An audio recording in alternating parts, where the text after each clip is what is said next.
My name is DJ Mars. I represent the world famous Super Friends crew.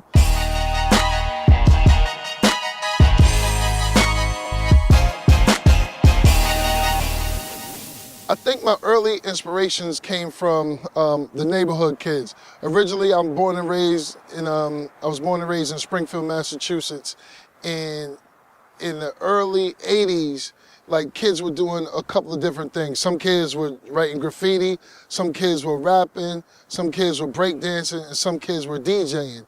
I think I just gravitated towards the dudes who were DJs. Those seemed to be like the coolest dudes around my way. And then when you were watching a video, I don't remember if BET was out there. I have no idea how we were seeing videos, but let's say you were watching a video on BET.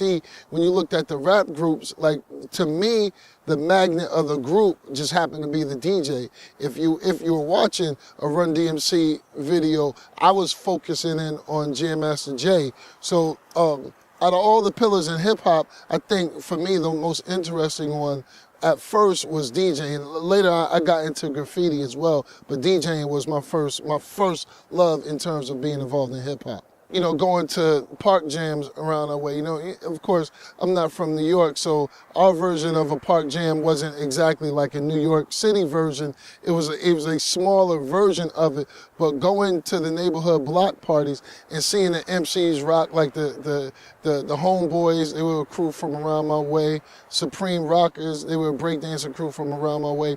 Going to the park and seeing them do what they do, and then watching the DJ cut it up, and then knowing that there was dope neighborhood parties at the community center. Of course, I was too young to go, but seeing the graffiti lace flyers around the neighborhood, like that was extremely cool. So just seeing that as a kid, not necessarily an infant, but watching hip hop in its infant stages, it was really cool to me. In high school, me and my crew, we used to throw our own parties. Of course, we went to other people's parties as well, but we would throw our own. So I don't know how I convinced my mother to do it. She let me throw a couple of house parties at the house, and I had a mindset. My first one was in 1990. I remember it was fall of 1990, and I did it because I wanted to raise some money to go to Howard's homecoming. My boys went to Morgan State, so we all knew that Howard's homecoming was like the poppin' homecoming. So I threw a backyard party in 1990 in the fall. I made like $600. So it just became known. Not only was I the cool DJ in high school, I threw cool parties. Then later on, like 1991, the spring of 1991, I had to raise money to go to the prom. I was working at McDonald's, but what, $4 or $5 an hour? You can't make any money to go to the prom then.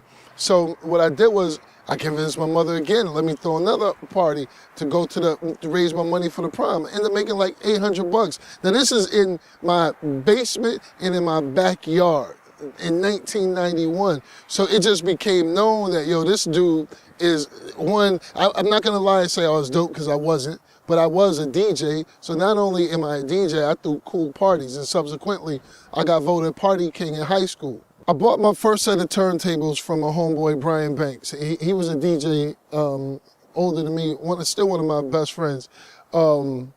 He had I think he probably had 4 turntables. He was just that guy that just had everything. He had a car, he had a van, like he just had everything. So he went away to college, he went to Tuskegee, and he just had an extra pair. So I bought a pair from him. I don't remember the exact year, but it was the year that 3 Times Dope's first album came out. Because I remember I used to practice from the Giddy Up. I would play from the Giddy Up by them on the right turntable, and I would cut on a Good Foot by James Brown on the left turntable. And that was how I learned to cut, by mimicking their cuts from that record. And I remember it was that year that I actually had my first pair.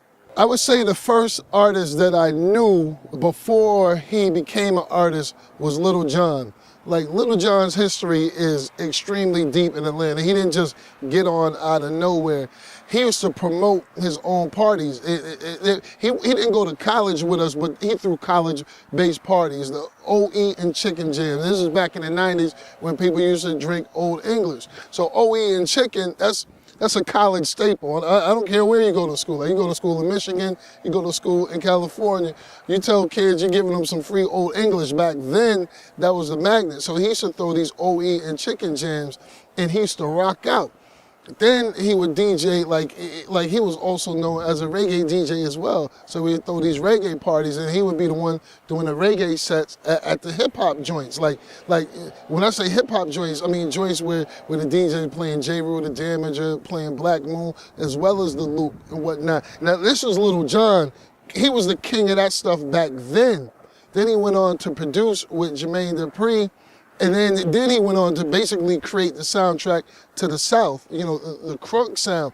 And then went on to get involved with the EDM. Now, like I said, he's gotten his stamp from the 90s. So one, we didn't see the Little John that we see now, we didn't see it coming, but it's here. And I can say, like, from day one, he's been a solid dude. And I know people like, oh, you know, he's not a DJ, he's a producer. No, he was a DJ first. I seen it with my own two eyes. In terms of my mom's perception of me taking it seriously, at first, I can say that she wasn't with it. And the reason why I can say that is because freshman year, I wasn't allowed to bring my turntables down. Like, she's like, no, I'm not sending you to college to be a DJ, leaving your turntables here at home.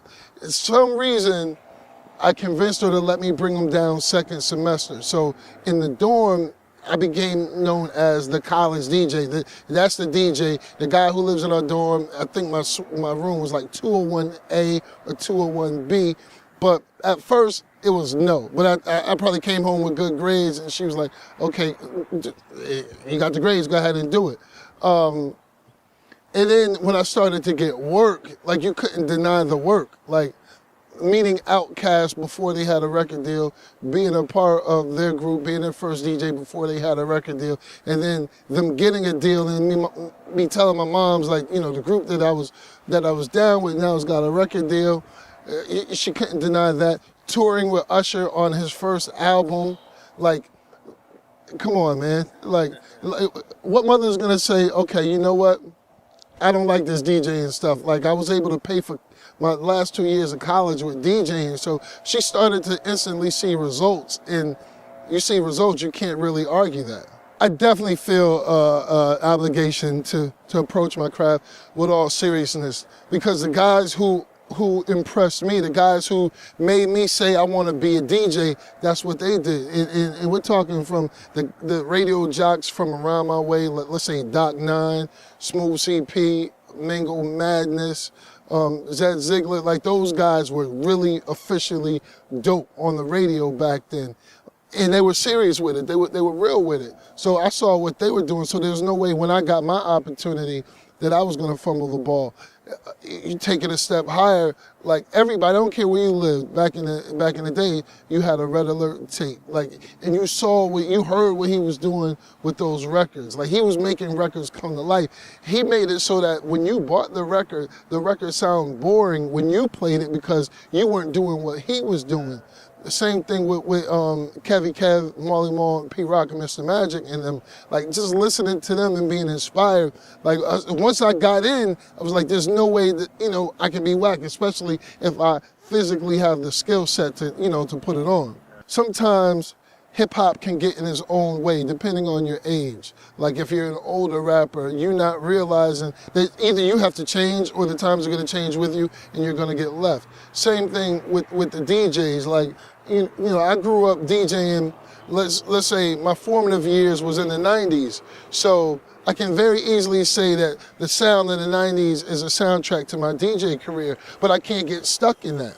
The same way I can't get stuck with the usage of current technology. Like, you have to evolve. So when Serato, I'll give you an example, when Serato first came out, I fought it. Meaning I was like, nah, man, I'm not gonna do that. I'm gonna stay true to it. I'm gonna stay with the turntables. But You Don't Evolve is going to surpass you. So just realizing that you got to keep it moving, and that's what I did. I kept it moving with the times. And I know a lot of DJs who haven't. They're still in a 98 mindset, and all it'll do is get you lost. The DJ scene back then was totally different. They definitely had DJs. They had extremely dope DJs.